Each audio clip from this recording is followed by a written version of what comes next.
think we're live now. 1, 2, 3, 1, 2. Are we live? Testing. Okay. Yeah, I think we're live. Okay. Yeah, sorry about that. Hello, all, and welcome once again to the Channel 5 debate. I am Sean Rurak, your host, as per usual. And today we have party representatives for, well, the debate, innit?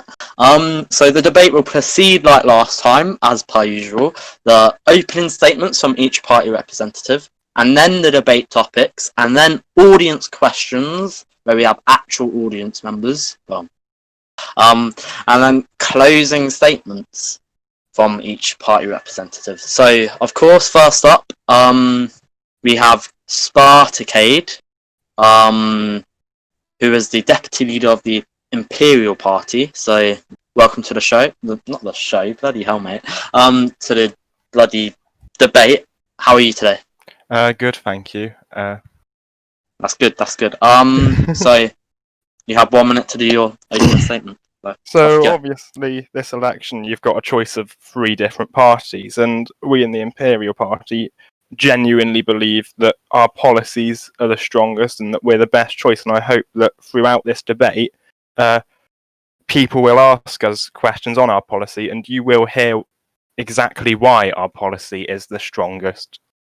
It's we believe that it's there's the most to it, and we believe that certain elements of our policy will have the most long-term and potentially the most positive effect out of all the parties. And so, whilst I'll wait until you've heard the debate to allow you to make any choice, obviously, I hope that when the time comes, you do consider voting Imperial. Is that all? No, I don't think I've got much else to say. Okay, well, short and snappy, just how I like. Now we move over to Karanka123. How are you today, mate? I'm alright, how are you? I'm doing fine. You're the leader of the Liberal Democrats. You're the only leader on here today, so kudos to you. I am. Yeah, opening statement, Anna. So 1 minute, go ahead. Thank you.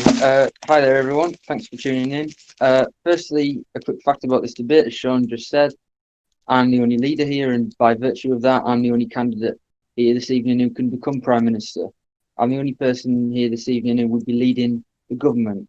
And in my opinion, the Liberal Democrats are the only party with a bold vision and a track record to back it up, with our plans for bold diplomacy, bustling business and public services to be proud of. So I hope this evening you were able to learn a bit more about the parties to inform your decision. And I'm happy as always to answer any questions that, if your answers haven't came up in the debate, I'm happy to answer any questions after the show if you contact me on Discord. Thank you.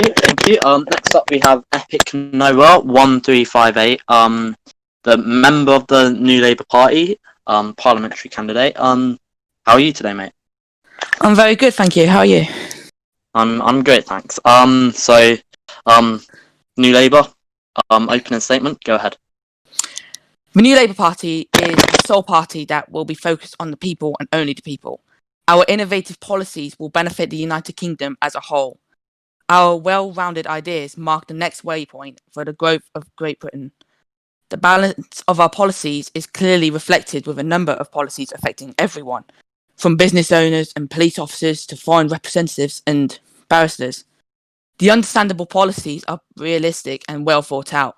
It is clear which party has the clearest path to greatness, and that is the New Labour Party. Thank you for that. So you've heard each party representative's opening statements, but now it's time for what we are actually here for, the actual debate. So, first question, and you can, whoever wants to start, Anna.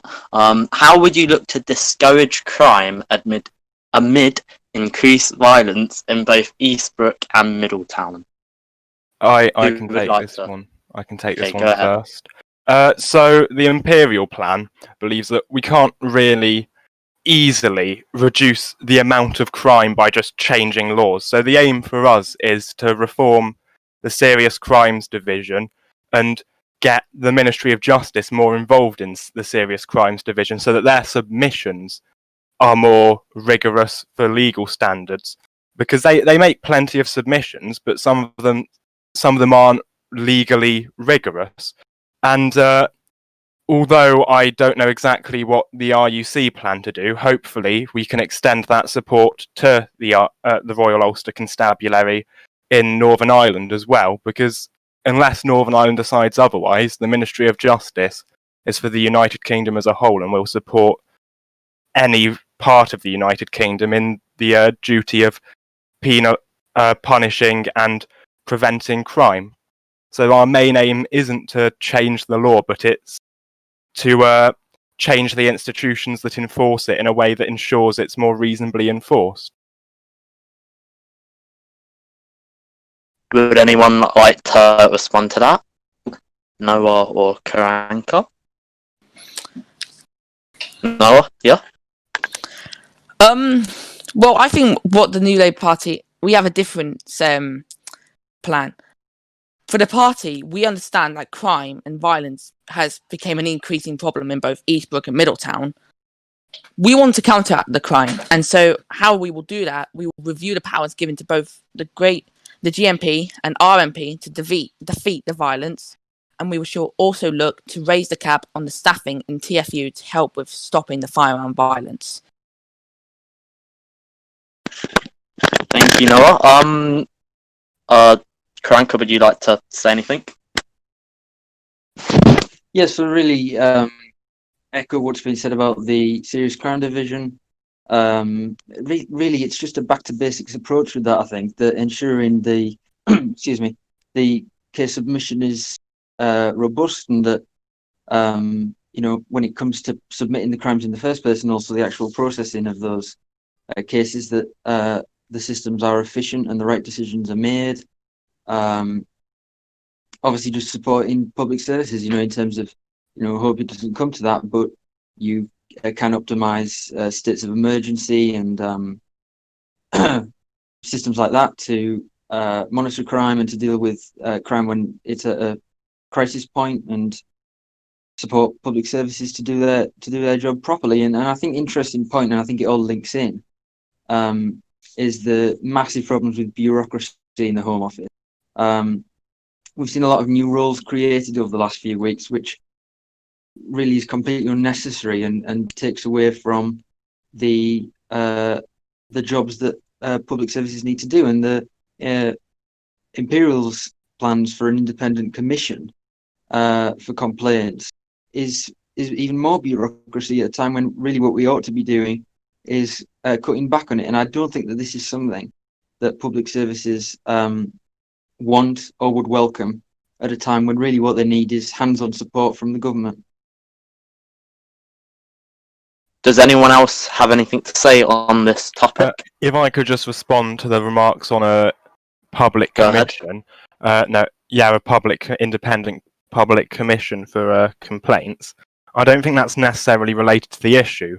If anything, that's part of helping to reduce crime, because it's not just criminals. Well, it is just criminals, but it's not just your citizen without a job that commits crime. There are bad elements in the police. They're very few and far between, but infrastructure to appropriately handle that actually does help reduce crime. And I don't think it really takes away from the focus that much when it's a small body that won't be staffed by too many people, that will just help in making sure that people can have confidence that the people enforcing the law are as equally accountable as the people being detained for breaches in the law. And so I don't agree with the claim that will distract. I do agree that there is too much bureaucracy, but my view on what too much bureaucracy is public officials that don't seem to have much use, rather than clearly defined offices that could actually have a lot of benefit if implemented properly. Would Karanka like to respond? Yeah, go ahead. Yeah, so I completely understand what Sparta's saying. but I don't think that it is completely different and completely isolated from the issue at hand, because in your manifesto you're talking about introducing this commission, but you're not talking about reducing bureaucracy in other ways. So, for me, as a voter reading that, I wouldn't be clear about the Imperial's opinion on that issue and the Imperial's commitment to ensuring that public services are given the freedom they need and aren't stood on their toes, so to speak. Because really, in my opinion, that's how public services work best, when they have that freedom to do their jobs, because ultimately they are in a much better place than the government to do that on a day-to-day basis. Noah, would you like to add anything to any of that? What they talking about bureaucracy and all that? Why they're not focusing on the main point? The crime.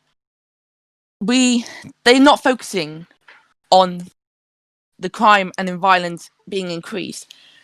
They're not focusing on the powers, GMP and RMP, because GMP and RMP, they do a good job as it is, but we need to review what the powers have, because there could be some sort of error, and who knows what could have happened, and maybe the police have played a part in crime and violence being increased, and perhaps it's because of the powers and all that that's relating to this issue.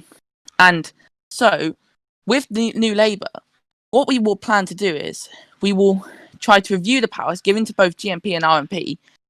We will look closely into it, see if there is a part that's played in it, and see if we can perhaps change it to show that, to make it different, and that means it'll make the country more safer.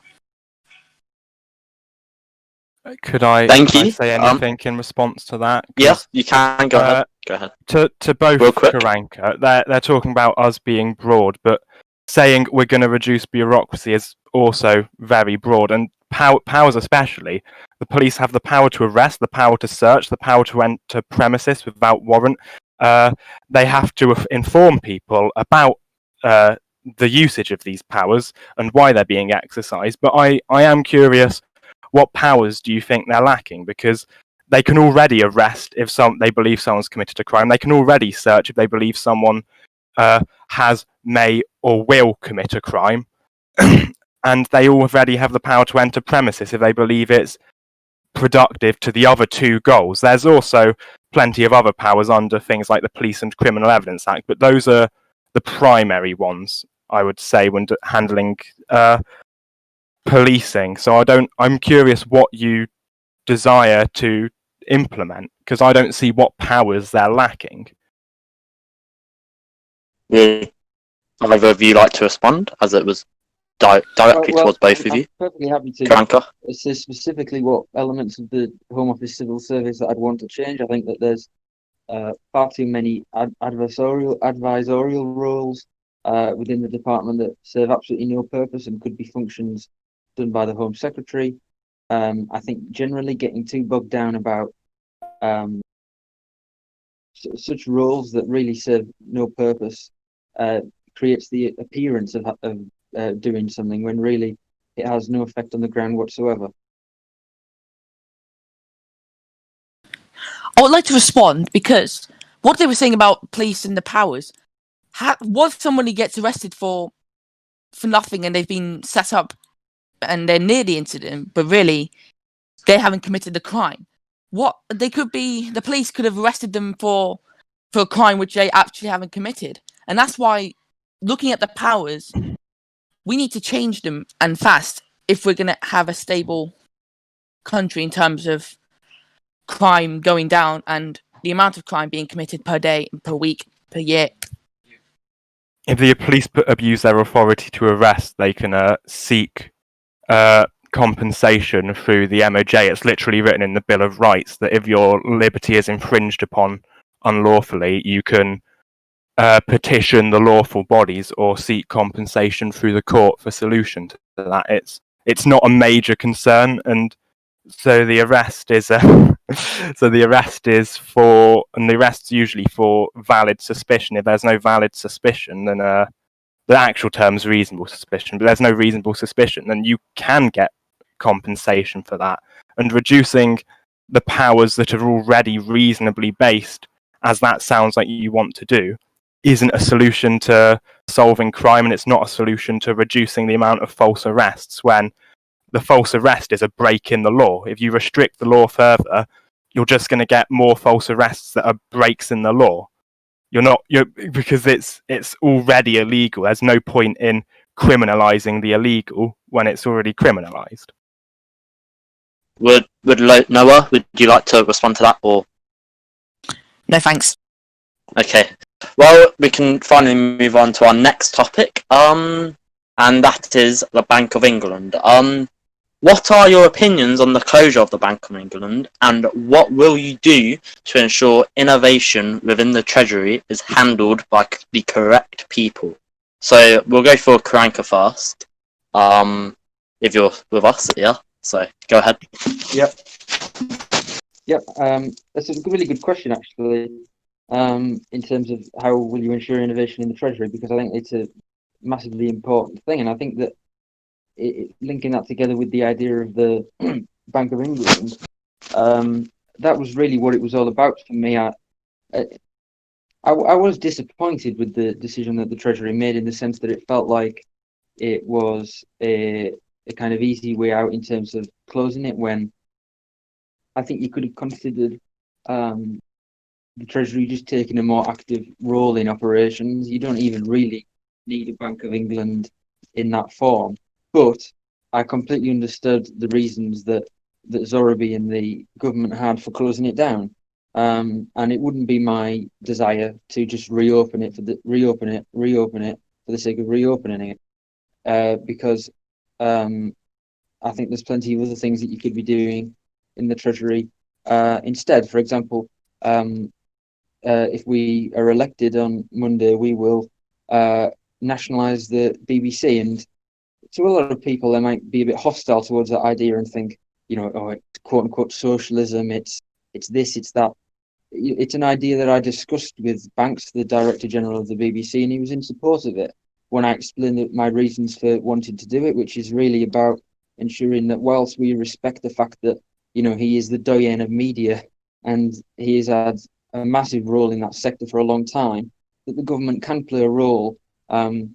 Really, a lot of the content that the BBC is or could produce is a public commodity, in the sense that if you think of the BBC election night, I won't get off on a tangent, but that is something which everyone benefits from and can be very easily organised in cooperation between different people, rather than just leaving it to a private enterprise. So I think that would be an interesting idea, where we could get involved in improving staffing when Banks doesn't have as much time to produce content as he'd like, and also consider, things like this debate, for example. It shouldn't be respect Channel 5 for doing content like this. It could be other media companies. So I'd like to see projects like that, as well as we've got a plan for sector coordinators who would be largely appointed from within Treasury staff. So we're not going to create bureaucracy for the sake of it, but they can be people with specialised focus on transport and media, on law firms, who can advise the government and can work with the government and businesses, act as a liaison really to improve those services and deal with salient issues in those sectors. Well, thank you. Noah or Sparta? I'll happily take the I'm just going to call you Sparta. answer. Yeah, go ahead. Yeah. Well, I think the Bank of England, one of the major issues is that it was very abruptly closed by an interim government. But when you look at it, its implementation was fine, but there were complaints very early on in its existence about breach of terms of service. There have been complaints more recently about breach of terms of service. Nobody really knew who was the Nobody knew who the governor that was appointed actually was, and so I think there is room to say that if it is reopened, which I doubt, I don't think it's a priority for the Imperial Party, it would have to be that there's no way we can reopen it without legitimately going and seriously sitting down. We can have any sector we want, but these sectors have to be in line with the terms of service. There's very little point in trying to establish a banking sector if it's very hard to keep it in line with the terms of service, and so there's no point in establishing a regulator if it's very hard in keeping it in line with the terms of service.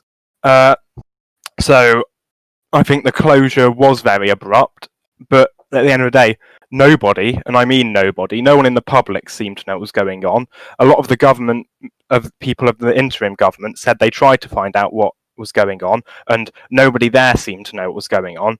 And so if nobody knows what's going on and its implementation can't be done in line with the terms of service, maybe this is just, maybe the closure was just an inevitability. I don't think there's much point in fighting for reopening something if nobody actually knew what that something existed to do, what it did, and if nobody knew whether that thing was actually in line with Roblox rules. Noah, would you like to respond? Yeah, I do agree with the term, but the part about Roblox service, and if it's in line with that.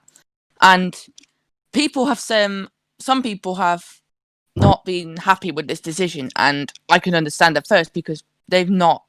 I've understood why they've not listened to why they've shut it down and what they plan to do. They haven't even thought of how to replace the Bank of England with something else, and we understand that the Bank of England was set up poorly because it had no clear leadership, as it's been said before. The United Kingdom citizens, they didn't know what the purpose of it was.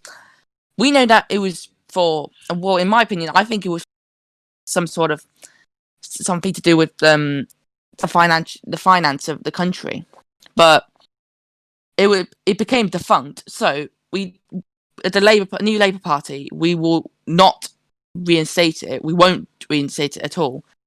But we will look to do something else to replace it that is more sensible and more better for the country, rather than do something which has no purpose sometimes at all.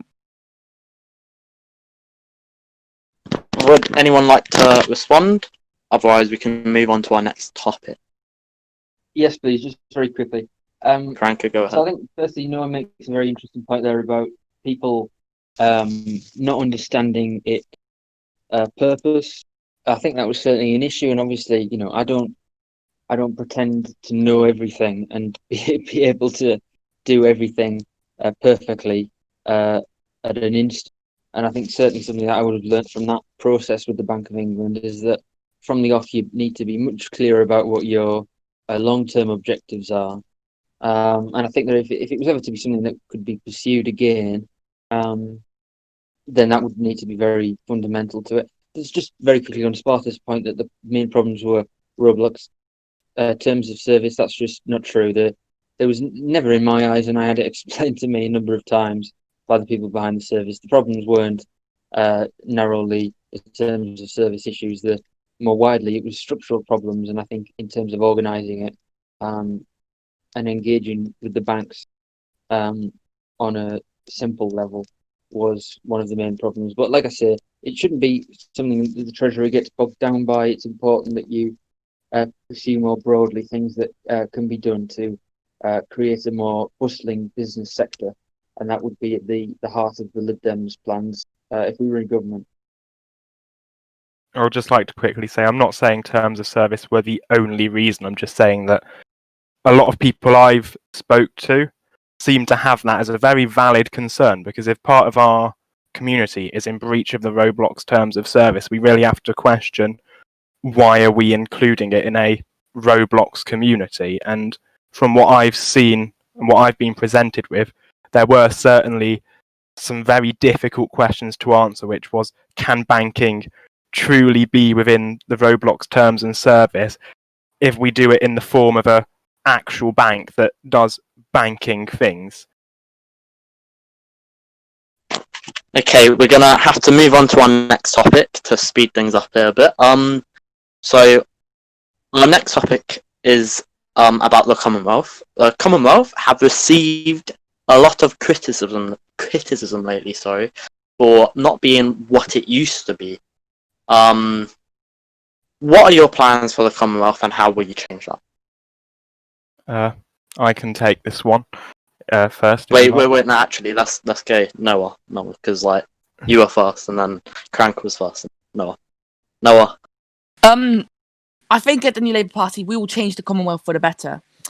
We want to make sure that the Secretary General position is less politicised by making it an appointed role. The work done by the United Kingdom will make the Commonwealth into a more prestigious organisation for everyone's benefit, not just for separate benefit. We want to make sure that it's fair and that everyone agrees with it. Could I go now? Yeah, go ahead. I do find this discussion of appointment a little silly, because who's going to appoint it? The Commonwealth is, under the Charter, an organisation of equals. So is it going to be the United Kingdom that appoints it? Or is it going to be Canada that appoints it? Is it going to be a rotating thing of all the members? Who appoints the Secretary General? And this is a very difficult answer to the question, because the only thing that I can think of as a logical conclusion that would be in line with the Commonwealth, its purpose and its values, would be an appointment nominated by the members of the but then that's just Commonwealth, but then that's just an election.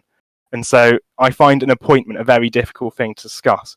An imperial plan for the Commonwealth would be the same as the plan I tried to push when I ran for Secretary General of the Commonwealth, and the plan that I intend to push now that I am Deputy Secretary General of the Commonwealth, which is the Commonwealth needs to be a middle ground for cooperation, because the reality is it's a voluntary organisation of co-equal nations. So we can't have everyone just trying to dictate things, and we can't have majority votes in the Commonwealth necessarily forcing people into policies they don't want, because the very purpose is voluntary. And so my view on the Commonwealth is we need it to be a forum for cooperation. So as we currently have through the Ministry of Justice, we trade bar qualifications with multiple nations in the Commonwealth, as the Judicial Committee of the Privy Council is supposed to do. It's supposed to allow members of the Commonwealth to access our legal expertise if they so wish on a voluntary basis. And other ideas that I can suggest, but the implementation would need to be ran through the members of the Commonwealth, would be things like a forum for businesses. So a business based in England can be fast-tracked into operation in Canada, for example, or a forum based off military affairs where the generals and commanders and officers of each different nation can meet together and discuss joint training, because these things already happen to a degree, and the Commonwealth can just help make it a more widespread programme with clearer standards across the entire Commonwealth. That is, in essence, what the Commonwealth should be, not a medium for the United Kingdom to dictate onto colonial holdings, because we don't want the Empire, and many of the members of the Commonwealth don't want the Empire. It needs to be cooperative and voluntary. That is the core of its purpose, and any other option, I feel, starts leaning too much towards the Empire, which, as we have seen in the past, goes very wrong. We have had nations leave the Empire because we've been too dominant in the Empire, and we need to avoid doing the same with the Commonwealth. Who's just Me. gassed? Okay, Noah, yeah, go ahead. The Commonwealth, Respond to that. because we want to make it fair. Because the Secretary General, we obviously want to make it appointed. We want to appoint it. It's the United Kingdom, not the other countries that was set. And because we want to make it better, and because we're trying to do that, we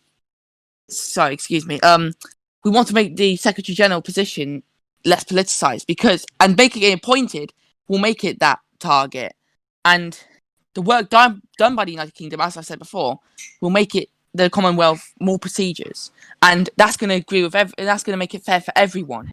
And if it's not more procedures, then it's going to favour some people, but then not the others. And we wanted to make sure that everyone is agreeing with this. Not some people are, and not some people not, because then that's going to make an entire mess. So to make the Secretary General position an appointed role, I think will benefit everyone in the Commonwealth. Your view of better may not agree with the view of Canada's view of better, and I just think it's silly to suggest it will. Currently, it is the fairest it can be because every member state gets a say. Karanka, would you like to respond as you haven't spoken on this topic yet? Go ahead. Yeah, so I think it's very important, first of all, that we don't get bogged down about one idea related to a whole list of ideas, a whole group of ideas around how we can improve the Commonwealth. The appointed Secretary General idea is something that I was at a Commonwealth Summit when Tom mentioned these around structural reform that were worthwhile considering. I don't think we should get bogged down about that. It is something that I think should be explored, but Sparta is right when he says that there are logistical problems around that, and that's why anything that is done should be thought out and considered fully. I think when Sparta was talking about bringing in structures to link businesses across the Commonwealth and joint trainings and that kind of stuff, I think one of the most important things that we have to do firstly is ask ourselves why those things aren't in place in the first place. And the reason for that is because if you set up these binding structures where there are groups that arrange these things, and they're like, for example, there was a law passed, I think probably a Conservative government that Sparta was in, a Commonwealth Commerce Act where you give discounts on for businesses buying plots in the Commonwealth. The problem is you make these laws and then you have no one to enforce them. I think a much better way of doing it is for whoever is the Chancellor. I'd hope it's Dennis Monti, if the Liberal Democrats are in government, can reach out to Commonwealth leaders and arrange something mutually rather than depend on these structures to act where our government could be doing it ourselves. And that's, I think, the important thing. And finally, one thing that I'd like to see the Commonwealth, I think, after considering quite heavily what roles the FCO and the Commonwealth could play, because I think it's much better now that the FCO are playing an active role in the Commonwealth, would be development. And I'd want the Foreign Office to work really hard to work cooperatively with countries who have development issues, whether that's political in terms of getting a democratic system and a government going, or whether that's technological, which is of course a massive issue for a lot of these countries. I was Prime Minister of Fiji. We had a lot of demands in terms of Fiji getting technology ready, and that was an issue. And still now there is a lot of instability politically. So I think that there is a role that the Foreign Office, extremely skilled diplomats that we have there. The Imperials want to introduce an ambassadorial program, which would be absolutely disastrous for the Foreign Office, and has the complete opposition of the permanent secretary of the Foreign Office, because you'd be introducing people with no experience to deal with highly important matters on a global scale. We have some of the best civil servants in this country that I've ever seen working in the Foreign Office, and they should be allowed to do their jobs as they are. So I think it's really important that we play an active role in that, and that Britain as a whole can uplift the Commonwealth. I'd just like to quickly respond Go to ahead. two main things in that. The structures wouldn't be another body dictating the rules. The structures would hopefully be, here's a forum to discuss it, here's a forum to organise it. You can set the rules as the members of it, and then other people can join and leave as they will. It would hopefully be making voluntary cooperation far quicker and easier to do. And on the ambassador thing, ultimately, our view on the ambassador thing is that we would listen to advice from the permanent undersecretary on it, but at the end of the day, it would be dependent, it would be revolving around the delegation of certain tasks, it would be revolving around trying to get people more experience in foreign affairs, and it would be, a lot of it would be dependent on need at the time, because if we get into government and find that we don't actually need more ambassadors, then we don't see masses of point in finding the staff to fill it.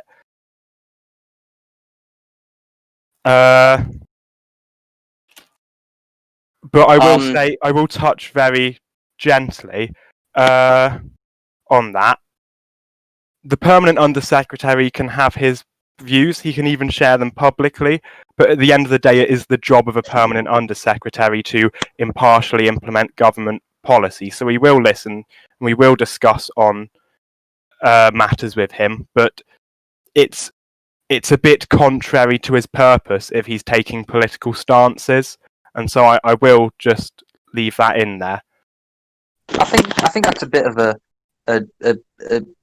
damaging accusation to be making. That's not. It's the simple fact of the civil service. You are to be impartial, and you are to implement government policy. That is the point of the civil service. I think we should be very careful about suggesting that anybody is, by virtue of sharing their opinion, is limiting the fact that they would be implementing this policy in the first place. Because I'm not saying he would. I'm just saying we do need to be careful with the civil service, because if they're becoming because we don't want to risk it becoming politicised. Can I finish?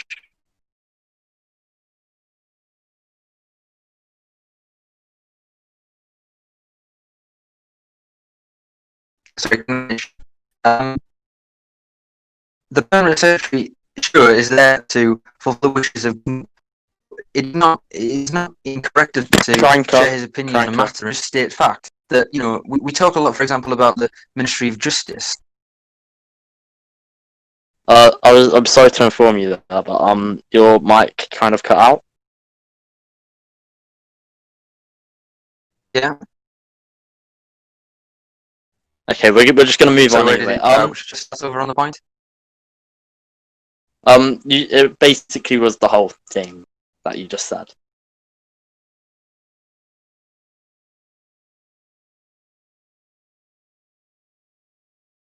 Okay, let's just move on to audience questions. Okay, sorry about that, ladies and gentlemen. I'm sure Karanka had a very, very good thing. Sorry, I think it's working again now. I can finish very quickly if you want. Okay, be very quick. Yeah, very quick. Yeah, and then I'll let you move on.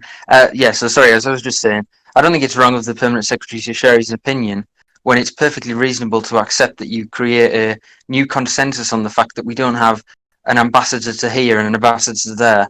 One for the UN, one for the Commonwealth, an effective civil service that can get things done and can work in the Commonwealth effectively. That's what we need. And by bringing in this ambassador program, however nice and fancy it may sound, on the ground wouldn't work for the Foreign Office, in my opinion. Well, I'm sure Sparta will touch very gently, won't he? Anyway, now audience questions time. Okay, sorry. So audience questions. We have audience with us today in the voice chat. And first up we have I believe this is Brenda's mother. Are you with us?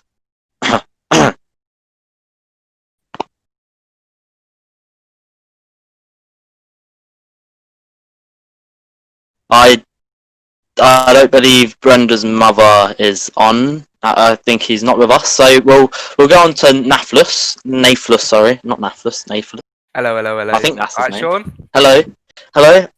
Ask your question. So my question is: we quick. all saw in the Question of the Day channel in the UK Discord the other day, where Dom had posted a question about if there was a UN referendum, who would you vote for? And 173 people voted leave, 78 voted remain.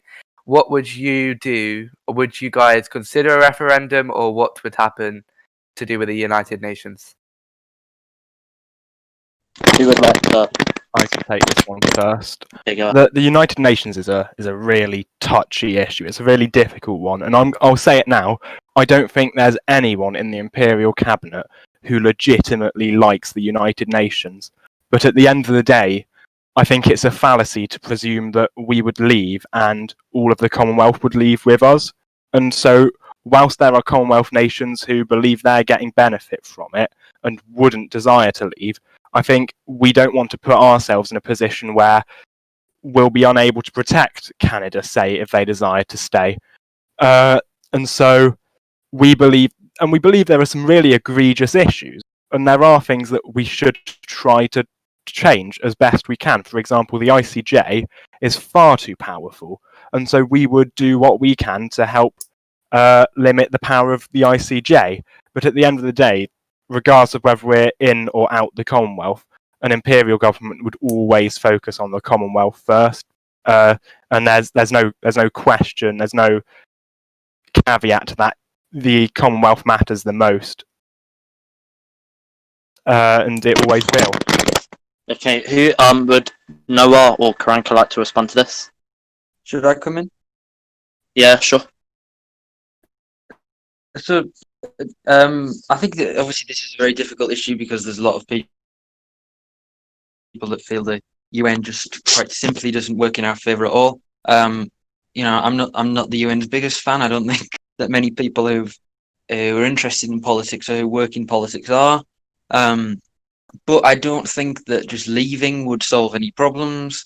And that really the best thing that we can do, as Sparta mentioned, I mean, the ICJ reforms are actually being proposed by the Foreign Secretary already. So obviously, you know, that's an example. But there is more that we can do to ensure that the UN as a body can make progress. For example, recently I remember when there was the whole issue over the number of members that you needed to join the UN, and that was causing Commonwealth nations particularly problems. You can work effectively and build a consensus over making changes, or, you know, furthering an agenda that you feel is in the benefit of the UK and the Commonwealth at large. So I think that the most important thing that we can do with the UN is, whilst we might not be massive fans of the organisation itself, it's important that we still do use the powers that we have within it to make changes for the UK and the Commonwealth that will benefit us all. Noah, would you like to touch on this topic? To be honest, about the UN referendum, if we would consider it, I don't know if I can't say anything myself. As I don't know if I'm going to be in government or not, which most likely not. But what I think is, it's all about what the people want as well. So the people want Britain to be great, and New Labour's aim is about to keep Britain great again. And so I think if to consider a UN referendum, it depends on the circumstances of what happens within the UN. But we would consider a UN referendum, but we would have to see what the people think first before we make a final decision. Okay, so we have, thank you for that, you three. Our next question is from Brenda, Atro's mother. I believe she is on the call with us, so hello. Hello. Hello. Would you like to ask your question? So starting. Dear Imperial representative, at the last debate, you reassured the public that there would be no Imperial Conservative merger, and nor was there one in the works. The promise was not kept, and the Conservative Party merged into the Imperial Party. Just going back on promises represents how you'll be in government. Yours dearest, Brenda. So Sparta, I presume you're not the Lord Pred, so I presume you understand that, so... Yes, I do understand Okay.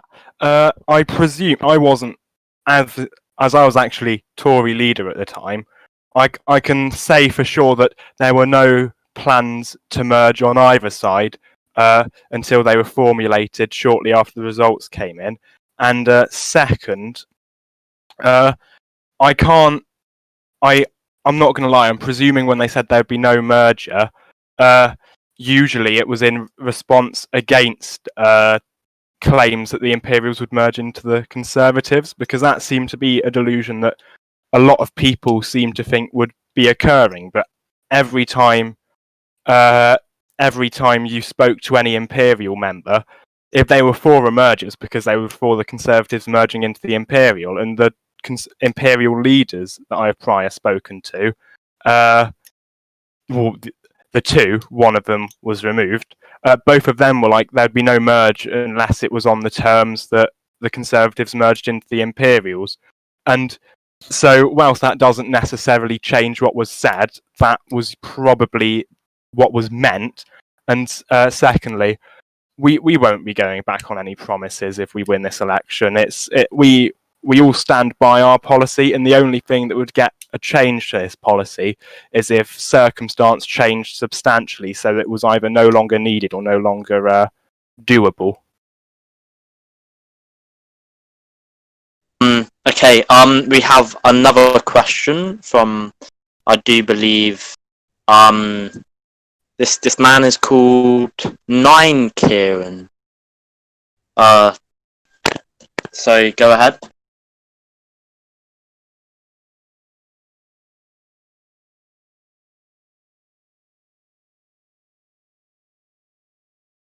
I think he's deafened himself. You might have to spam tag him. Awkward silence.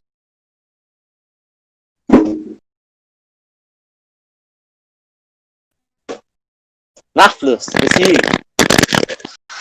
Nathless. Hello, Sean.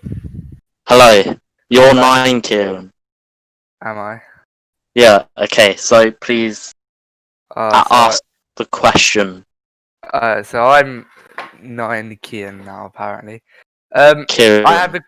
I have a question about immigration to all three parties. As I've experienced myself, immigration every day can reach high numbers, especially if ads are run by group staff. How do you plan to tackle the daily immigration numbers, and what are your plans for people who are going to message in saying that they've been marked incorrectly or something like that? Because we see sometimes people get marked incorrectly or they're in fake groups. And how will you manage people in the United Kingdom who are in fake groups, and how will you get them out of the United Kingdom? Noah, you can begin. Immigration, well, I have nothing to say on that personally, but what I think we'll do is we'll review how to make the immigration better, because sometimes people can immigrate illegally, which means that the country will have illegal immigrants on their hands to deal with. And I think that we're gonna have to review the immigration policies and see if we can change them. Karanka? Yeah, so I think that obviously with Your mic cutting out again, sorry. a lot of governments in the past have flirted with border forces and stuff, and I think that was an issue. Anybody that was around politics at that time, that became a bit of a thing, and it was certainly criticised, and people had their polarised opinions. And I think that it's important that it's just simple, and for example, like registering businesses, the ticket system that we use, that is used in the Treasury, is perfectly good at doing that. And it's a similar kind of issue in terms of, well, obviously there's a lot more people coming into the country than are registering businesses, but something efficient like that is what we'd seek to implement. But of course, it does depend on, for as long as you're not going to have an immigration minister or a border force system, which I don't think is necessary, then it depends on the Home Office ministers and the government as a whole to register people. And obviously there is an issue in terms of DMs and whatnot, but you can easily keep on top of it, in my opinion. And I don't think that it has to be a massive issue in terms of ensuring there isn't massive backlogs of people. Sparta, go ahead. So the Imperial plan would be to keep the actual processing of immigrants largely the same, because currently it's you join the group, there's ministers and stuff discussed between themselves who's going to do immigration, when they're going to do it, and hopefully you'd keep up at least daily.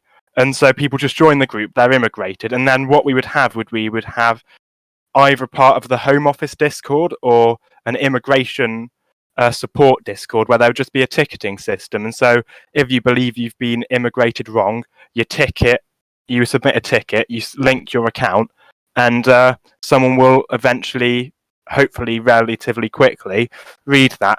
Our other thing is, if we find numbers are very difficult to handle, there may be consideration of the empowerment of a civil servant or two in similar lines to business registrars who can help assist with the workload. But under no circumstances do we view a full-scale border force worthwhile. And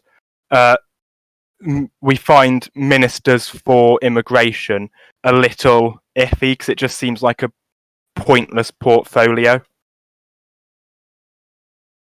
Okay, thank you for that. We're gonna do proper quick fire questions. We don't have much time left, but we've got a few questions left from the viewers. So this one is from which one should I choose? This one is from Sid Mountbatten. Dom, to all leaders, do you back the Russia owned by Pat Keys 12 or the current one? This one just a one answer question. Answer, yeah.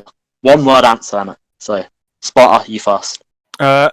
We'd have to review the Pat Keys Russia, but from what I've heard of the current one, there may be doxers in the army, so that's quite a big mark against them already.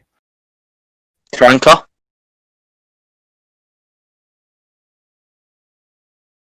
I'd take much the same opinion, really. I can't make a definite decision because I must admit I've not looked into this issue in detail, but certainly you'd have to address the usual kind of problems when you make a decision over which nation you recognise in terms of its legitimacy, its toxicity, and its nature, and who's in the group. So I'd certainly look to take that approach with this Russia.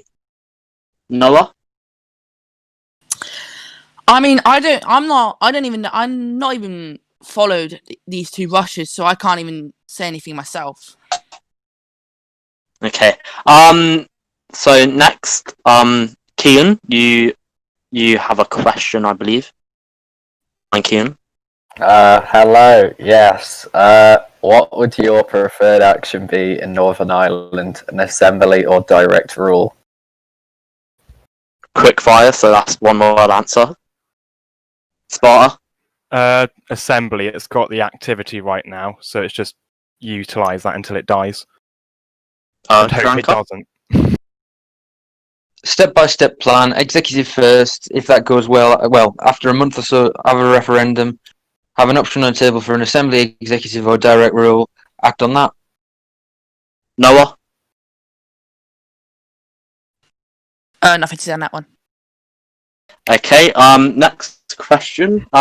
This is from Adam, and this is towards the Imperial Party deputy leader. Sorry. I'd like to ask the Imperial deputy leader what's their aim. Their aim is on the island and Westbridge. Actually, I should read these questions before I ask them. Okay, this one can be quick fire. Yeah. What are your thoughts on the use of firearms by the Home Office and non-Home Office services, and will they create legislation to further regulate firearms in the United Kingdom? Most firearms are already unlawful, so people who unlawfully use firearms should be prosecuted. That's all I've got to say. Karanka? Karanka? Yes, Em, I don't think there's an issue with the current regulations. Okay. And Noah? The issue with firearms is that, as we know already, they're deadly. So, if we're aiming to try and change them, then we've got to review the terms and see if we can make them better. Because okay, so the two last questions here. Are you for or against tougher and longer prison sentences for serious crimes? Sparta. Most I'm pretty sure all crimes, unless you're getting into like treason, sedition, electoral fraud, corruption, are capped at 7 days, and any higher than that is taking. But is that long? And anything lower than that But is 7 very hard days to is enforce. like That's the maximum for a single murder, and I don't think it needs to Really? be any higher. wow. But That's what if quite- Brenda's mother? What if Brenda's mother gets murdered? Like, come on. Okay, Karanka. Yeah, so I don't think that you should be the typical in-game crimes should be sentences increased. I think if anything, there needs to be a look at the guidelines to ensure that they aren't too heavy-handed. But obviously, as Sparta says, there's obviously severe crimes like treason, sedition, etc., that still need reasonable sentences in place. So I don't think again that there's really any massive changes that need to be made there. And Noah. Noah. Yeah, sorry. I think that the punishment system's all right already, but of course, longer sentences. I mean, it depends on the severity of the crime, like how high level the crime is. If it's longer than, I don't know, a couple of days, it might sound a small sentence, but imagine being in a cell for 7 days, and obviously what you're gonna there's nothing to do, and basically you have to sit there and basically wasting your time doing nothing. Of course, we want a fair justice system, a fair punishment system, and of course to have this system of couple days. I think if it's longer than like a week, then of course that's just taking it too far, and of course that's not the right sentence. Of course, if you're gonna have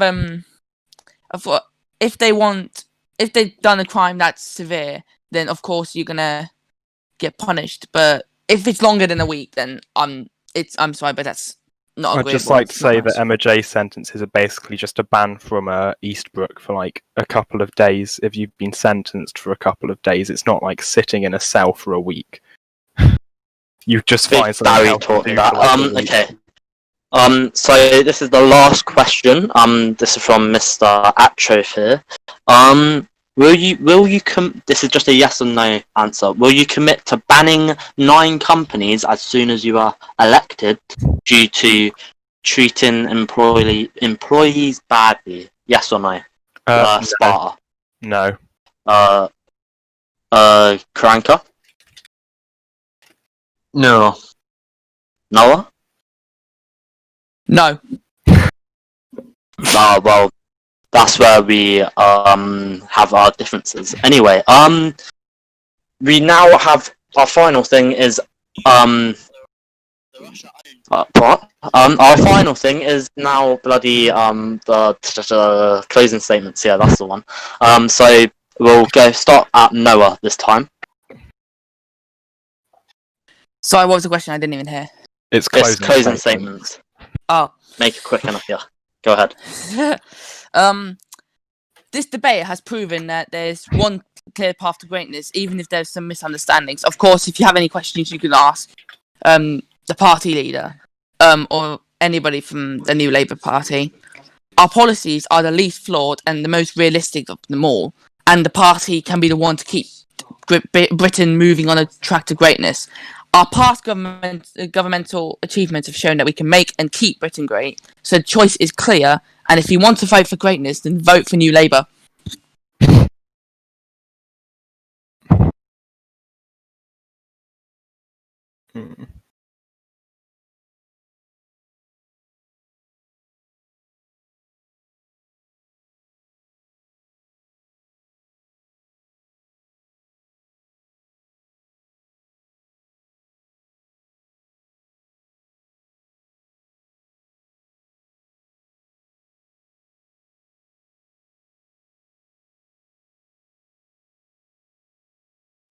Bruh. Why is it so silent all of a sudden? Karanka, please speak now. You can do your closing statement. Yeah. Sorry, yeah. So I think this has been an, how should I put it, interesting debate. I'm not really sure how much ground we've covered, but we move. I I'm very happy to answer any questions that people haven't had answered. If I'm sure the good people of Channel 5 will pass on my Discord contact information.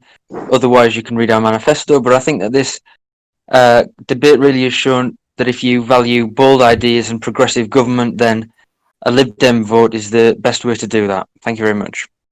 Thank you for that. Now it's Spartacade. Yeah. Yeah, go ahead.